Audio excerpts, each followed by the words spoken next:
Double A sa Double B, ang tambalan ni Igan at Ali. Double A sa Double B, Jeng Jeng, muna at balita. Ang kulit, ang saya ng umaga. Mismo, pinagparis ng tadhana. Ang kulit, ang saya ng umaga. Double A sa Double B. Oh, teka, yung mga bumabiyahe na NLEX. Nako, wag kayong maglilipat. Kasali ako doon, interesado ako dito. Tuwing weekend ka. Ako rin, pinapasyalan ko yung aking lupain sa paso. Ang iyong asyenda. Alam nyo, pag tinaasan, natuloy yan. Natuloy ang pagsingil. Dahil nga daw sa widening, Ano yun, para ma-recoup yung kanilang... ginastos yata. Mabawi yung kanilang ginastos abay, doon. kinakabahan ako para sa'yo. O bakit? Abay, kalahati ang tiles mo dahil... Oo nga eh. Doon mo na muna ibubusan. Hindi, ako willing ako makinig eh. Willing akong makinig kung makatarungan ba yung hinihingi nilang pagtataas ng toll fees dyan sa NLEX. Sa NLEX, Pero teka muna, may tatanggapin muna tayong report. Tunay na pambayan, walang personalan. Ito naman, yung congestion daw, pinangangambahan na naman sa Port of Manila dahil sa Terminal Booking System o TABS, ayon sa Aduana Business Club. Anong problema sa TABS, Carlo? Kung ang industriya ng Aduana ang tatanungin hanggang sa sumantaling ito, itinuturing ng Aduana Business Club, koalisyon ng mga organisasyon mula sa truckers, truck operators, professional customs brokers, mga importer at iba pa mga stakeholders sa aduana na sa halip na magdulot ng kaginawaan ng Terminal Appointment Booking System o TABS ay pahirap pa rin ito sa ekonomiya ng bansa. Ayon kay Abe Rebong, Vice President ng Aduana Business Club, hindi natupad ng TABS ang pangako nito para sa trade facilitation. Bagkos ay maswerte na kung makakadalawang ikot kada isang linggo ang isang truck at nananatili ang TABS bilang simbolo ng hindi tamang pagmamanage ng aduana. Bilyong-bilyong piso din ang nawawala sa gobyerno bagkos ay napupunta sa collecting agent na isang pribadong kumpanya ang nakokolekta sa TABS. Ito ay sa pamagitan ng Dragon Pay sa ilalim ng One Stop Proprietary Limited ng Australia. Idinagdag pa ni Rebong dahil nga sa may pinipili ang sistema ng TABS para lamang sa mga malalaking kumpanya tulad ng HTI o ng House of Technology Incorporated na may mahigit 300 mga trailer truck. Idagdag pa rito yung mga truck ng Majestic, HRT, Wokong. Hindi na bibigyan ng sapat na appointment ang mga malilit na truckers. Kaya't nagkakanta-delay ang mga delivery ng produkto mula sa Asian Terminal Incorporated at sa Manila International Container Terminal. Ayon pa kay Rebong, ipinabot na nila kay Customs Commissioner Nicanor Paildon na hindi dapat na collection lamang ng taxes and duties ang tinututukan ng ahensya, kundi kinakailangan masiguro na umaabot sa tamang oras ang delivery ng mga produkto at naibabalik sa tamang oras din ang mga empty container sa container yard. Itong nakalipas na araw, hindi na tumanggap ng empty container ang Asian Terminal Incorporated o ATI dahil sa napuno na ito ng mga container at dahil nga dito ay nangangamba ang Aduana Business Club sa mga na maulit itong tinatawag na port congestion. Samantala, inaangal din naman ng mga motorista dahil nga sa pagdaan ng mga truck dito sa Rojas Boulevard ay nasisira na yung ilang lanes ng Rojas Boulevard at dahil dyan nahihirapan o nanganganib na tuluyang masira yung ibang bahagi nitong Rojas Boulevard na dati-rati ay hindi naman pinagdadaanan ng mga dambuhalang truck.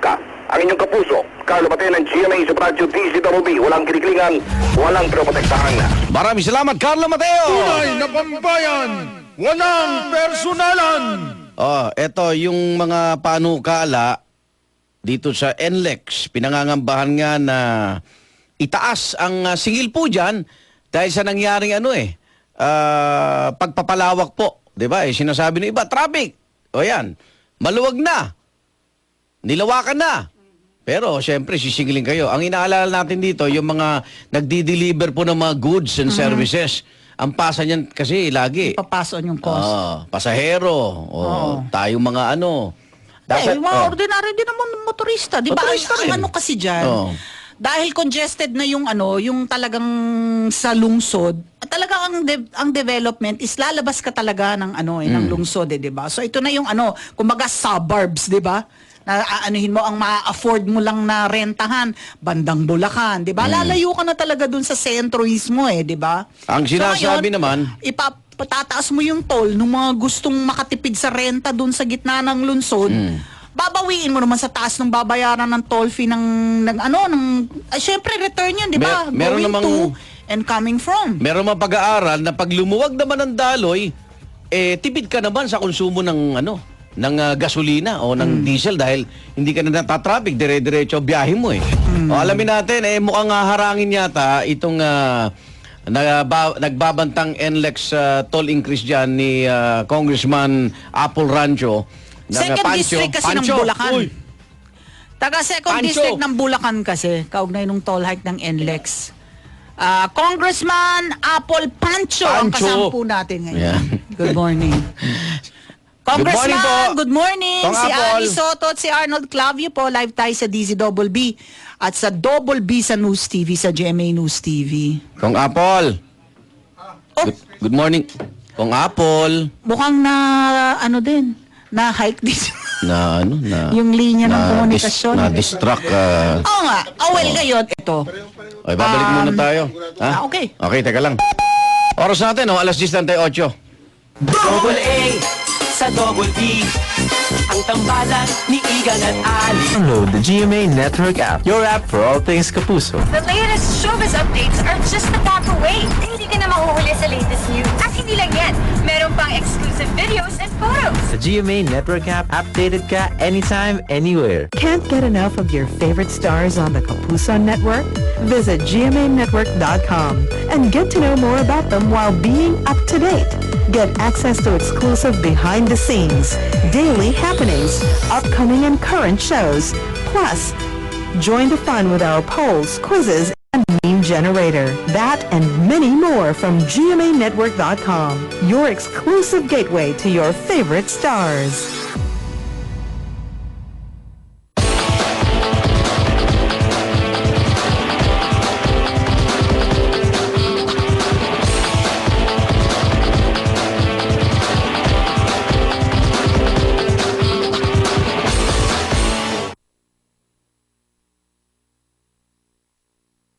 Double A sa Double B.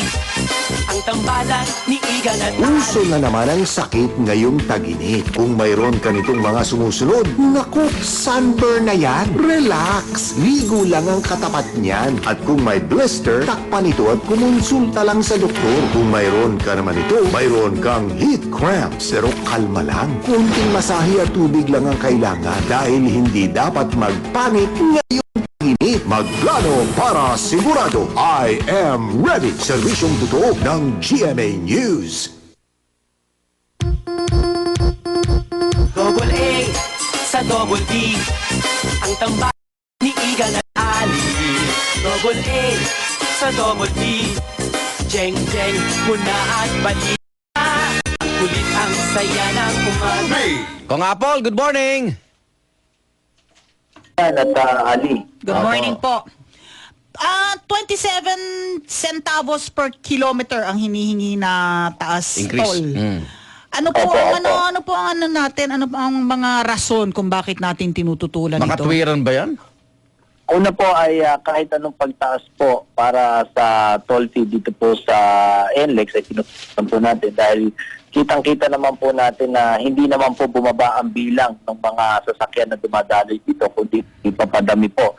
Kaya kung pag-aaralan po natin mabuti, mentras tumarami po ang dumadaan, dapat po pababa ang rates po natin. Pero sa kanila po, dito lang po tayo makakakita sa ina-apply po na computation po ng NLEX, ay mentras dumarami po ang sasakyan na dumadaloy, gaya po ng sinasabi nyo, ang development ay papunta po sa Bulacan, ay papataas po ang rate nila. Kaya tayo po ay magpa-file po ng House Resolution upang ito po ay once and for all po ay mapag-aralan at matingnan po natin kung tama po ba yung pinagbabasihan nila at yung obligasyon po nila na i-improve at saka i-maintain po yung NLEX ay dapat po ba na ito ay ipataw at ibalik po sa taong bayan. Samantalang ito po ay nasa TOA na part po ng investment nila ay i-improve at i-maintain at iayos po para po sa mga dumadaan at gumagamit po ng tollways po Na natin. parang kahit na anong negosyo, since ikaw ay negosyo mo yan, Manila North Tollways Corporation, puhunanan mo, di ba? Gastusin mo Opo, puhunanan to po. widen, Hindi- mantine, di ba? Opo, kung hindi po, ang mangyayari po, parang tayong mga dumadaan dito, talagang nag-invest na. Kung kada gagawin po at ayusin nila, ay sabi nga po ay kung tayo ay direktong magbabayad kagad at sisiningilin po nila, para tayo na po ang nag-invest at tayo na po ang naglabas ng pera para sa kanila. Pero pinalawak daw eh. Yun nga yun, oo. yung parang pinuhunanan nila ng additional lane. Ito ay Wala naman 33 po silang- kilometers from Santa Rita, no, papunta ng hanggang San Fernando po yun, ano? Oo. Aba Opo, pero wala po gusto si- mabawi wala. yung ginastos nila doon. Oo, yung semento. Oo nga po, oo. pero wala po naman silang in-acquire ng panibagong lots. Kung titingnan nyo po, ang kinuha at ginamit nila yung center lane po eh. Oo. At yung pagpapalawak at pagpapalaki, hindi naman po yun ang problema. Ang problema po, papansinin natin, ay yung pagbabawal at pag-exit nila na magbukas po ng panibagong exit.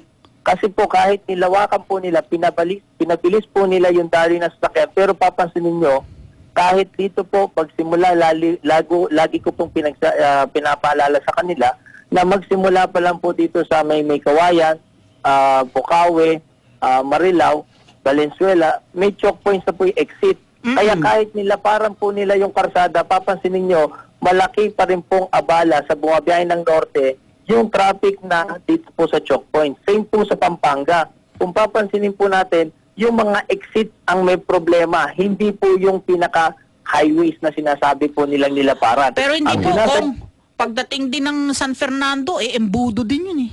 Babalik Opo, din sa kaya nga dalawang po. lane eh. Ito po ang sinasabi nga po natin na hindi naman din po tama yung ginagawa po nila na dahilan na basta na lamang po sila na mag-improve na wala naman po tamang pag-aaral. Kahit po dito papansinin nyo sa paggawing Bukawi, nag-extend po sila ng booth.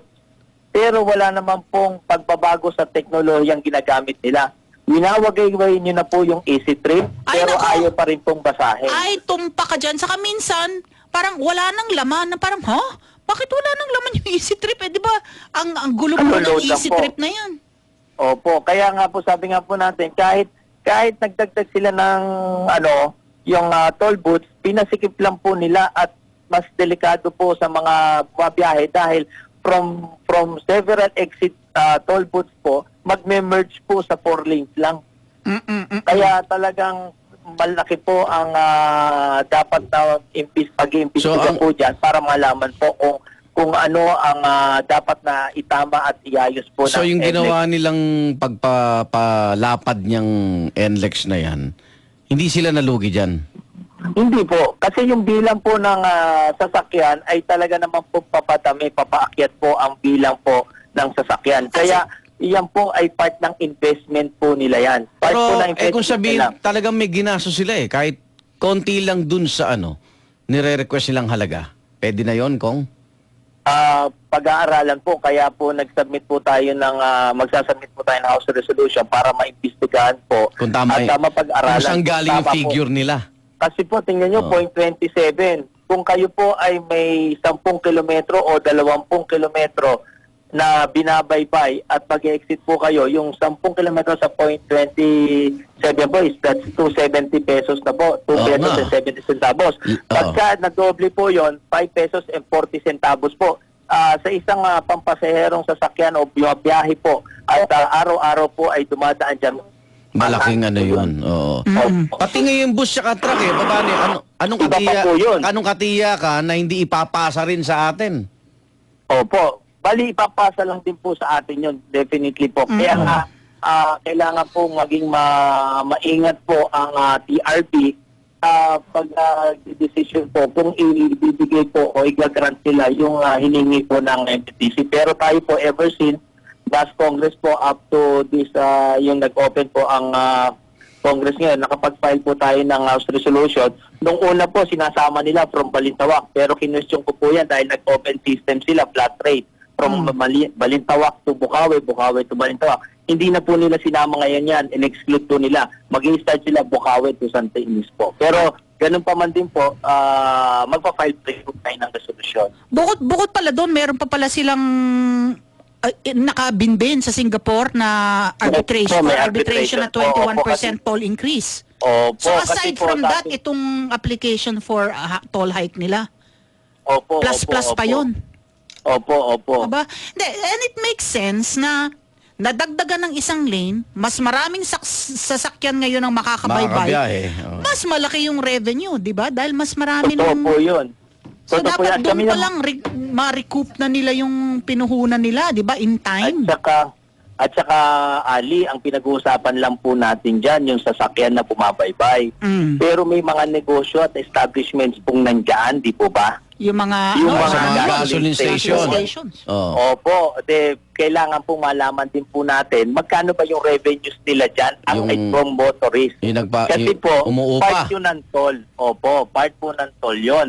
So, dapat nga po, pababa sila dahil doon lang po sa business na revenues ng mga establishments nandyan, yung mga gasoline stations, plus yung mga ay may upa pa rin po sa kanila yan. Ito bang ano ng NLEX pribado to, no? Ano po? MNTC? Opo, privado po. Pribado. Ano po sila? Parang joint venture po. Opo. Oh. Pero may kontrata eh. Hindi ba ang kontrata nakasaad din na yung construction at repair ng NLEX roadway ay covered nila? Iyon po ay sisilipin natin at titingnan po natin kung tama po yung naging agreement po nila ng TRB. Opo, kasi nga po ang titingnan po natin dito ay yung sa PNCC kasi tamang nag-expire po ang ng PNCC pero ito po ay binigyan ng administrative franchise ng TRB.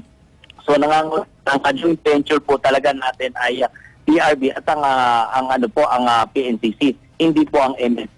Kaya i-check po natin mabuti po 'yan. I-check natin para maliwanagan po. Okay, kayo po yung magiging bosses ng taong bayan dito sa pagtutol dito. Kaya good luck ha, Congressman. Po kayo. Opo, kasama po kayo. Galingan nyo, ha? Dahil napakahirap po na kalaban po natin ay malalaking kumpanya. At sakalan ng tiles. Opo. Salamat po, Congressman Salamat po. Pancho. Thank you po. Opo, Good morning salamat po. po, Good salamat. morning po. Ayan, abangan natin yung hearing at saka yung resolution niya. Meron namang pagkakataon talaga mag-file ng petition sa toll regulatory board. Congressman Apple Pancho ng taga Bulacan eh. Awa. Hindi, sa dalabas, Santo Tomas, Pampanga, ang dami daw nakikinig sa atin, mayapaabak po. Tama yung sa Layton Construction ako nagtatrabaho. Dati ginagawa ang Balintawak, Pampanga, NLEX, lahat po yung pinasa sa atin. Dapat 4 lanes ang gagawin. Tama nga. tama Binaid naman. na lang to 4 lanes. Kaya lang problema doon, laging traffic bago mag San Fernando. Umabot ka ba doon? Sinasabi nila, yung 4 lanes, bahagi nung nauna na talagang plano. Kaya lang 3 lanes lang eh. Ngayon, yung 4 lanes, sinabi, para lumawak. Kundi pa natin binati dito yun, ang tagal-tagal na, Marso na. Good Hindi pa morning. binuksan yung... Good morning, NLEX. At saka yung easy trip na yan, utang na loob, ayusin nyo nga. Yung manggaling ka ng Mindanao Avenue, papasok ka, kakaliwa ka, papunta dun sa, magbabayad ka ng 45 pesos. Isang shortcut yun eh. Ay, walang saysa yung easy trip mo. Naglagay na sila, di ba? Dahil pinakita ko yung picture na walang dedicated Gulat easy nga ako trip sa'yo, lane. sabi ko, imposible Finally, wala. after nung pinag-usapan natin dito, meron na Meron sa na. gitna. Ang problema ngayon, pipila ka din dahil Bakit? yung mga hindi easy trip, andun din. Andun din. Pag malapit na, tsaka sila hahawi. Binubuntis din. Tsaka sila hahawi. Maganda dun, pagkaliwa mo pa lang, dapat lagyan mo na yung lane may mga cone naman dun. easy trip. Lagyan mo, pinturahan mo na yung lane. Na easy trip lang yun. Merong isang exclusive lang talaga. Meron Sa igan. easy trip, Kaya lalo na lang, kung ang volume, haba-haba ng pila kasi hindi alam siguro ng mga tao na pang easy trip lang yung pinilahan nila. Ngayon, pag malapit na sila doon sa lane, na sa bayaran, Nagugulat ko niya, Saka lilipat. lang- oo. So, cash pala kami, cash. sasaksak ngayon nila doon sa kanan o sa kaliwa. Ngayon, ikaw na easy trip, hintayin mo Andun rin ka. sila. Di ba na Papila ka eh. umawi? Okay mga kapuso, oras natin, 10:51 na. Double A sa Double D. Ang tambalan ni Igan Iba ang summer niyo kung hindi lang yun ang nararamdaman ng iyong kasama. Dalhin siya sa malamig na lugar at painumin ng tubig. Pero kung nahihilo o nagsusuka, kumonsulta na sa doktor. At kung mga ito man ang kanyang nararamdaman, ilipat siya sa malamig na lugar. Paypayan, duwagan ng damit. At kung maaari, paliguan para mabawasan ang init ng katawan. Mas mabuti ring dalhin siya sa ospital dahil maaaring nakamamatay ito. Magplano para sigurado. I am ready. Serbisyong totoo ng GMA News.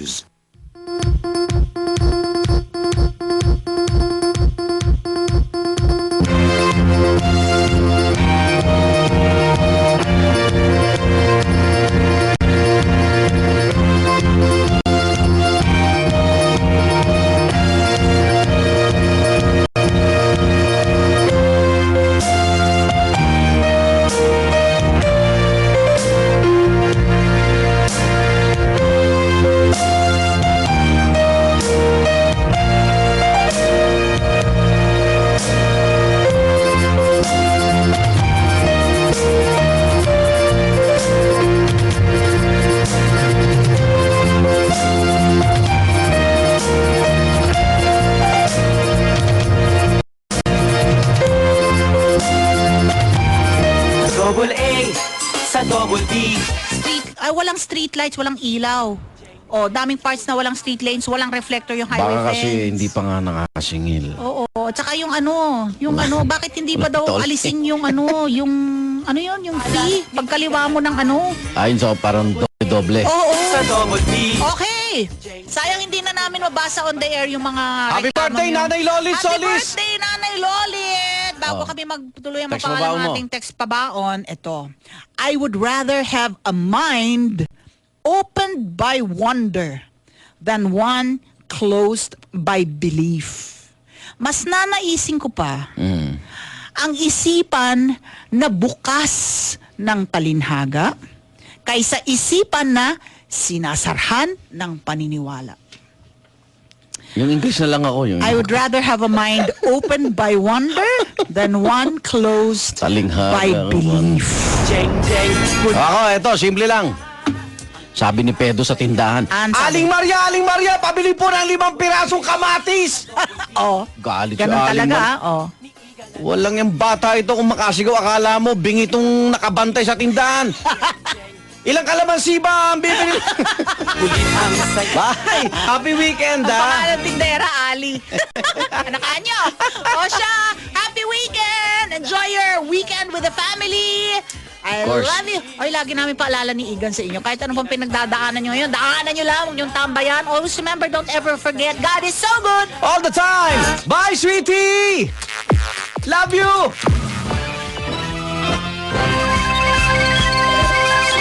Nagamaga po mga kapuso, siksik na mga balita at informasyon ang buburuin natin para sa mga kapuso. Nagamaga po mga kapuso!